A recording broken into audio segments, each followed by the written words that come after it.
Hello and welcome to Muscle for Life. I'm Mike Matthews. Thank you for joining me today for another installment of the Best of Muscle for Life, which is basically a hand-picked selection of the juiciest morsels from some of the more popular episodes I've recorded over the years. And I do these episodes because some people, my favorite people, of course, they listen to most or even all of my podcasts, but my analytics tell me that while many listeners do tune in on a regular basis, they don't catch every episode, and thus they miss out on insights that could help them do at least a little bit better inside and outside of the gym. And so I had the idea, why don't I do these best of episodes where I share some of the most practical and compelling ideas, tips, and moments from the more popular episodes that I've done over the years. And these best of episodes, they do well, and so I keep doing them. And in this installment of the Best of Muscle for Life, you are going to be hearing highlight reels from 3 episodes. Dr. Mike Israetel on breaking through muscle gain plateaus. That is an interview I did back in July of 2019. I really enjoyed it. And then we have a monologue that I recorded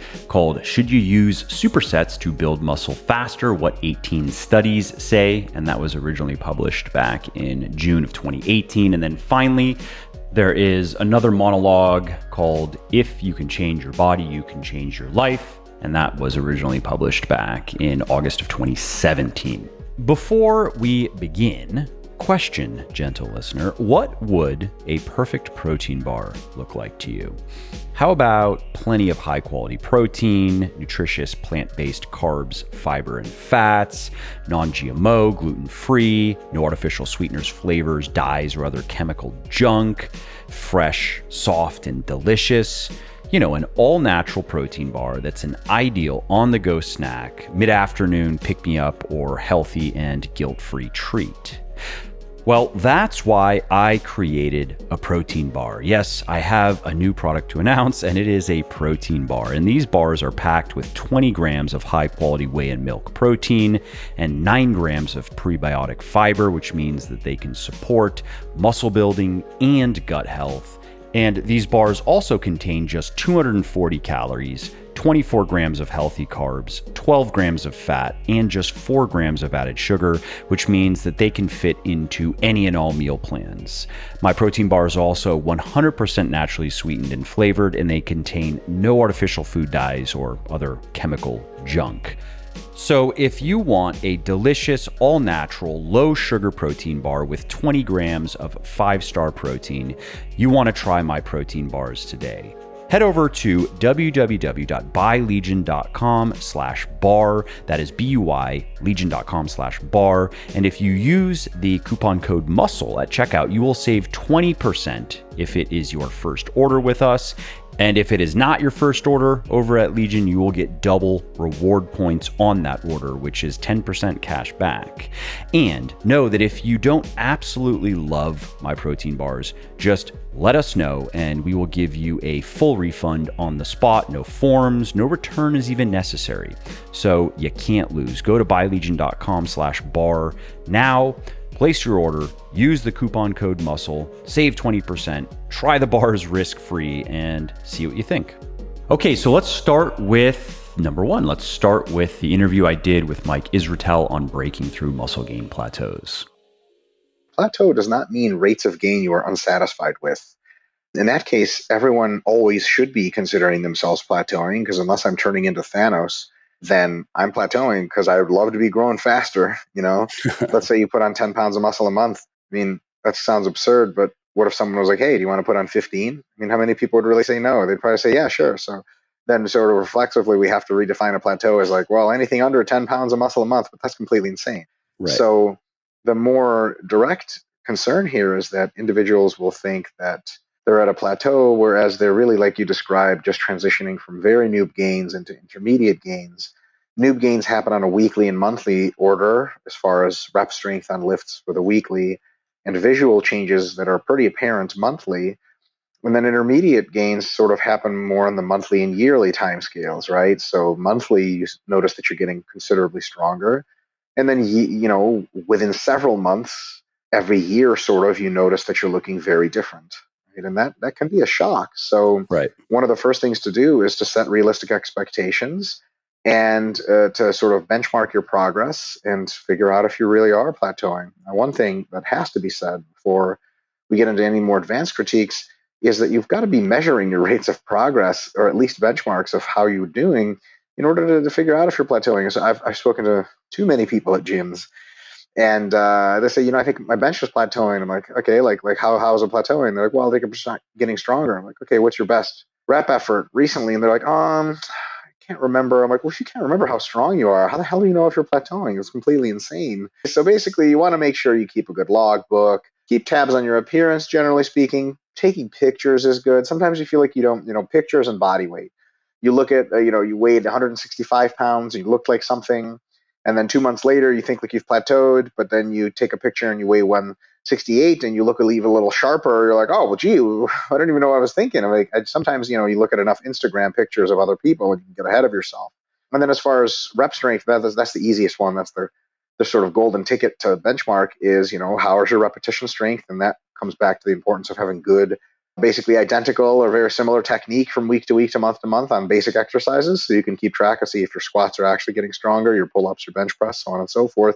And if that's the case, you may find that after analysis, you're not really at a plateau. You're actually at a small rate of improvement. Now, the cool thing is all of the tips I'm going to share, plateau busting, so to speak, are applicable to just making your gains better. So there's not any different tips of like, well, because somebody could say like, well, okay, Dr. Mike, fine, I'm not technically at a plateau, but I don't want to gain 5 pounds on my squat every 2 months. I want to gain 10 or 15. Same tips, so no worries, but at least you can be assured that you're not at a plateau. Technically speaking, a plateau in any definition is defined as a lack of ascension. So on any time scale you want to measure, let's say you're measuring 3 months behind and to now, 3 months ago to now, you're looking at your rep maxes on, let's say you say your quads are plateaued. You look at your best rep efforts on squats, leg presses, and hack squats 3 months ago, and you compare them to today, and you see that there is no increase or a decrease. Like any decrease is definitely a plateau or worse, and no increase as well. So my first recommendation is deload. If you don't know what that means, look it up. Right? There's tons of ways. Just type in deload definition on Google, and then you're going to get hit with a ton of stuff. You might even find an article I wrote on it over at Muscle for Life. If anyone listening, if you search for deload. Exactly. Yep. You'll find articles by you, by me. Like there's one on Juggernaut that my colleague and I wrote a long time ago, like fatigue and its causes, or what is fatigue. And there's just tons of stuff about how to deload, just the real simple basics that a lot of people just don't do, because you walk into a gym, 95% of the people won't be able to tell you what a deload is. So when those people say, man, like I'm kind of hitting a plateau, automatically light bulb as a trainer or coach or someone who knows stuff should come up in your head and be like, this is probably just an accumulated fatigue issue. As soon as you remove accumulated fatigue, it turns out they were making gains the entire time. So the next is still kind of a backdrop kind of thing, but it's so important. It has to be said. And we don't have to spend much time on it because this podcast today is probably about training, right? But it's one of these things that kind of has to be said, but that has to be said as innuendo for it's really, really important. Is your nutrition fundamentally sound? Is your sleep fundamentally enough? Are you gaining weight at a rate high enough for it to reflect itself on the scale so that you're actually fueling and providing substrates for the muscle growth process? And lastly, possibly not least, are you managing stress and various stressors effectively, which can include other physical activity forms? And now that brings us to the workout program. So the critical component of almost everyone who's concerned about plateauing is training hard enough, in the sense that they bring their sets relatively close to failure and they're trying to lift relatively heavy. I've very few people. There's the kind of people that don't train hard enough. They're usually just not concerned about plateaus, right? They're just kind of just read the newspaper in between sets, that sort of thing. So big factor in determining rates of gain is your volume, your training volume. And that basically is on a spectrum from what we'd call minimum effective volume all the way to maximum recoverable volume. So here's a trap people get caught in. They do their workout where they train their biceps every week, several sessions. Total number of sets per week that they do for biceps is, say, 10. Okay? When they were a beginner, their minimum effective volume was 1 set per week. Like you can get beginners to grow from 1 set of biceps per week, right? Like literal first timers. And after a couple of months, that might go to like 6 to 8 sets a week, where you can make really good gains on just training your arms maybe twice a week for 3 or 4 sets at a time. After 1, 2, 3 years, your minimum effective volume, the minimum amount of physical number of sets that it takes, hard sets, to grow your biceps might actually exceed 8 or 10, right? And for many people, and your minimum effective volume slowly trends up through your entire lifting career. So what you might be doing is running an amount of volume that is no longer sufficient to make gains for you, and you're sort of baffled and puzzled at the sort of details. It's kind of like gaining weight from 100 pounds to 200 pounds to 300 pounds and wondering why like an apple no longer fills you up. Well, you're a different size now. Like it's going to take 2, 3, 4 apples, right? Same idea. So you got to try to figure out what your minimum effective volume is, and if you're training above that. Second thing is you got to try to figure out what your maximum recoverable volume is and make sure you're not training over that. The human body and every individual muscle can only recover from a certain amount of volume at a time, period. And if you exceed that amount of volume per week, especially, then your body spends all of its resources healing you from the muscle damage and has no resources left over to actually make you better. Recovery precedes adaptation, right? So like your body's going to try to fix you first, and then it's going to work on whatever it's got left to make you better. If you train so much that your body can only barely fix you, or not even, you're not recovering, then you essentially are in a position where you've mathematically ruled out muscle growth altogether. All right, that's it for the highlights from the interview I did with Mike Israetel. And if you want to listen to the whole interview, you can find it by going back to July of 2019. Now let's move on to the monologue that I recorded on supersets. What is a superset? Let's start there. Well, a superset is a weightlifting technique where you do 2 exercises in a row with little or no rest in between the exercises. This is why they're often called paired sets as well. And when you pair more than 2 exercises in this way, that's usually referred to as a circuit, or a tri-set for 3 sets, a quad set for 4 sets, and so on. You've probably also heard the term giant set as well, which usually refers to a circuit of 4 or more exercises done back to back. Now, sometimes supersets are used to target the same muscle group with the goal of more fully activating all of the muscle fibers. At least that is the purported goal. And so, for example, you might superset barbell curls with dumbbell hammer curls, which both target the biceps, but in slightly different ways.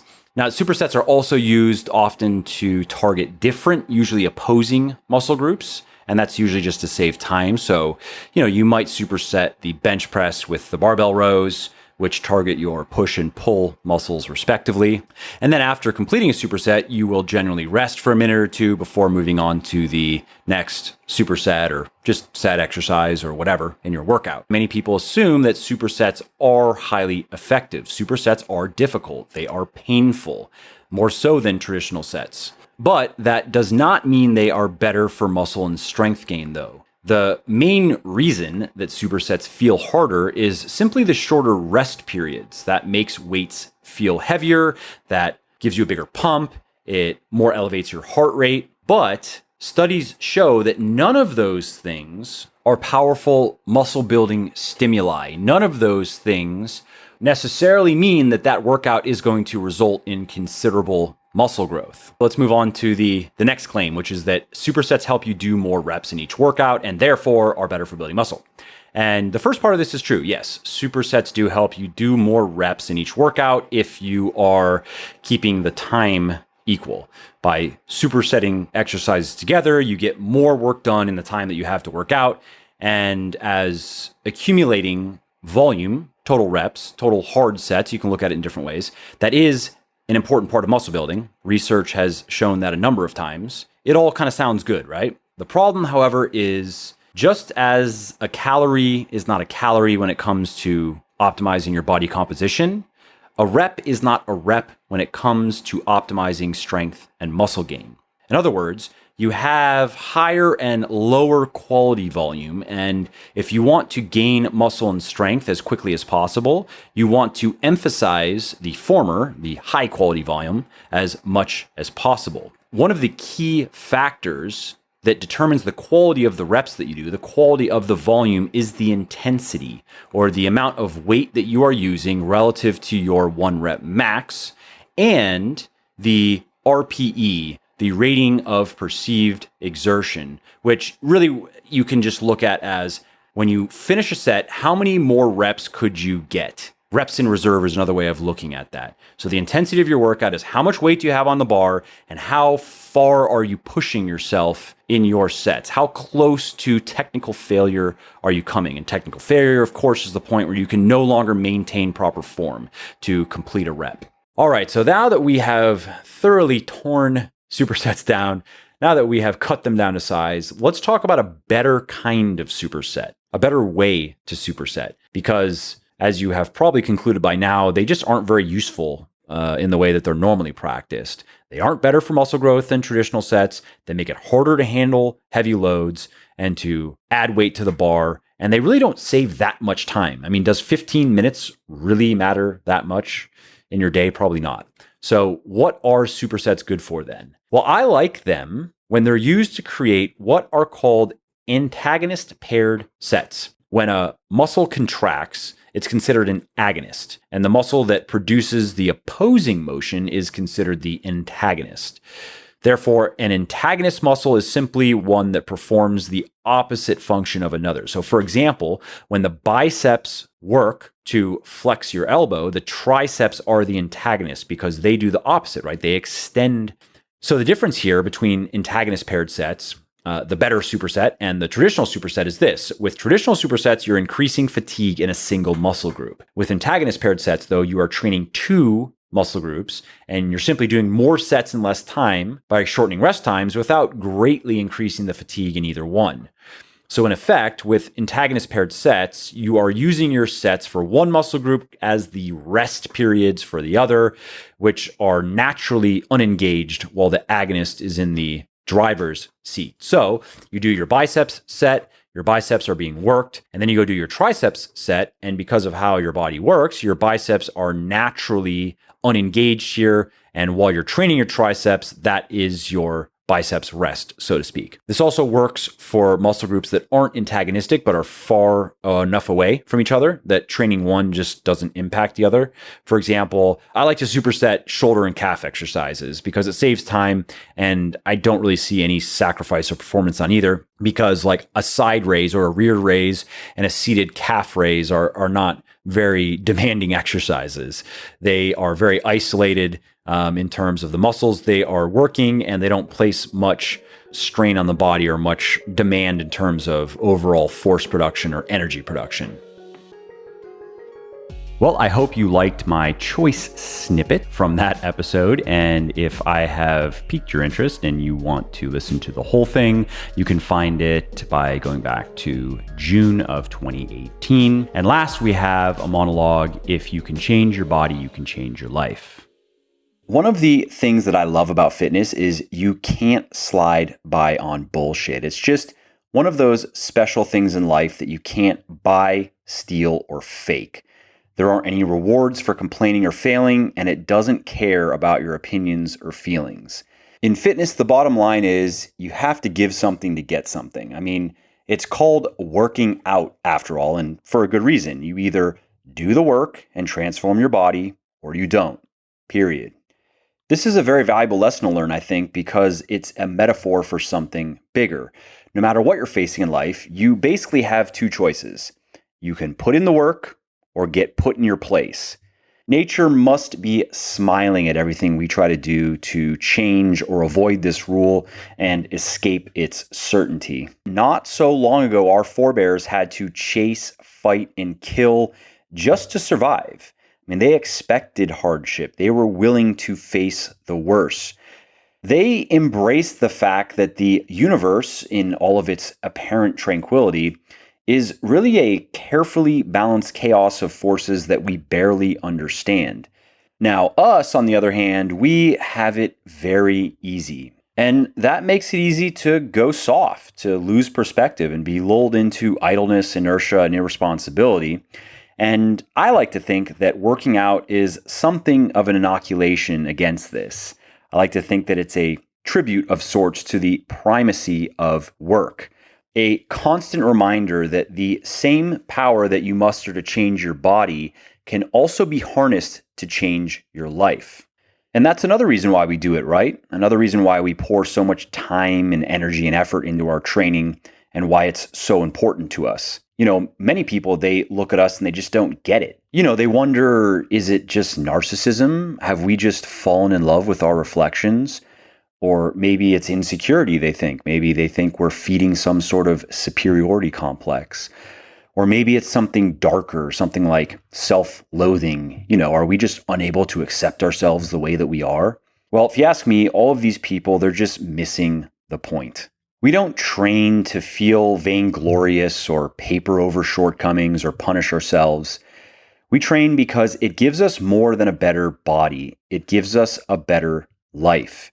It builds a lot more than muscle. It builds character.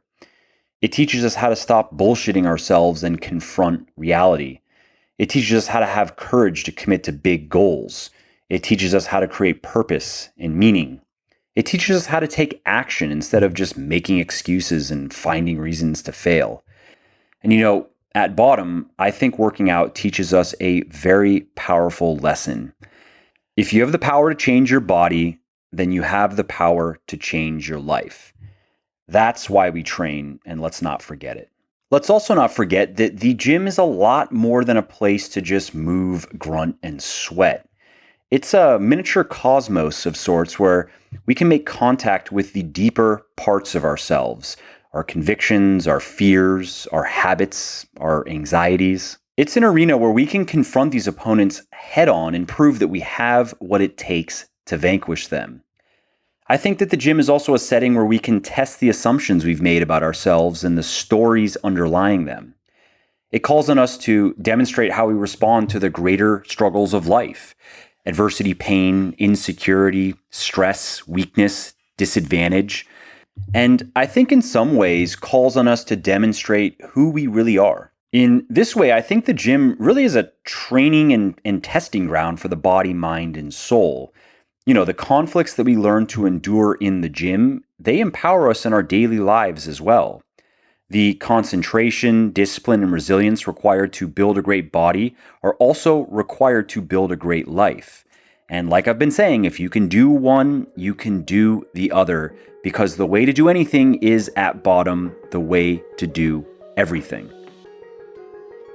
And that's it for a few of the featured moments from If You Can Change Your Body, You Can Change Your Life. And if you want to listen to the rest of the episode or the whole episode, you can find it by going to August of 2017 in the feed.